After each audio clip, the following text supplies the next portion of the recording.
Varlės malda Anthony de Melo. Skyrius Pažinimas. Tiesos ieškotojas ir velnias.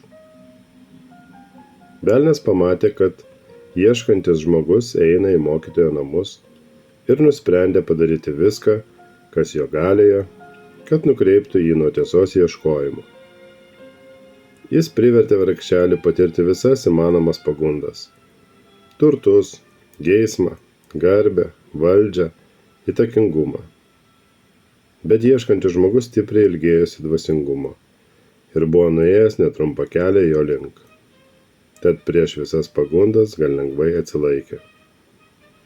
Jis labai nustebo pamatęs mokytoją, sėdinti prašmatniame krėsle, o mokinius sutupusius prie jo kojų.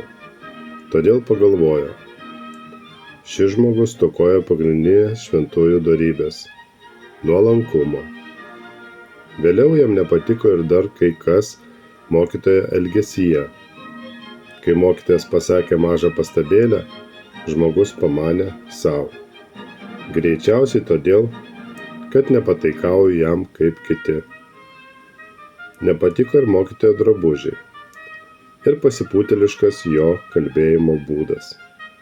Netrukus žmogus nusprendė, kad suklydo pasirinkdamas tokį mokytoją ir nutarė ieškoti kito.